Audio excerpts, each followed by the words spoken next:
నిర్మల్ మున్సిపల్లో పనిచేస్తున్న పారిశుద్ధ్య కార్మికులు ఎలక్ట్రీషియన్ వర్కర్లకు జీతాలు చెల్లించకపోవడంతో సమ్మె బాటపట్టారు. గత 5 రోజులుగా విధులు బహిష్కరించడంతో జిల్లాలోని ఎక్కడ చెత్త అక్కడే రోడ్లపై పేరుకుపోయింది. దీంతో పండుగ వేళ షాపింగ్ కు వచ్చే ప్రజలు తీవ్ర ఇబ్బందులు ఎదుర్కొంటున్నారు.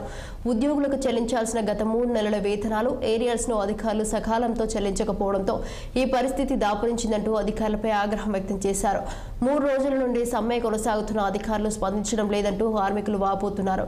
పండుగ నేపథ్యంలో కుటుంబ అవసరాలకు డబ్బులు లేక నానా అవస్థలు పడుతున్నామని, ఇప్పటికైనా అధికారులు స్పందించి తమను ఆదుకోవాలని వేడుకుంటున్నారు పారిశుద్ధ్య కార్మికులు.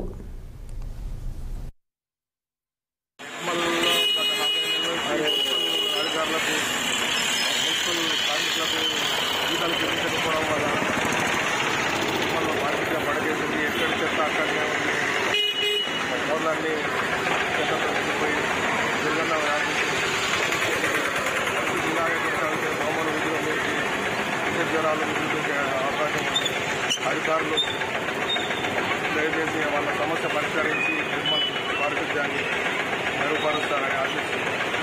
నిర్మల్లో గత 4 నెలల అధికారులకు మున్సిపల్ కార్మికులకు జీతాలు చెల్లించకపోవడం వల్ల నిర్మల్లో పారిశుద్ధ్యం పడకేసింది. ఎక్కడ చెత్త అక్కడనే ఉంది. రోడ్లన్నీ చెత్తతో నిండిపోయి దుర్గంధం వ్యాపిస్తుంది. ఇలాగే కొనసాగితే దోమలు విధులు చేసి జ్వరాలు విధించే అవకాశం ఉంది. అధికారులు దయచేసి వాళ్ళ సమస్య పరిష్కరించి నిర్మల్ పారిశుద్ధ్యాన్ని మెరుగుపరుస్తారని ఆశిస్తున్నాను. షార్ట్ బ్రేక్ తీసుకుందాం.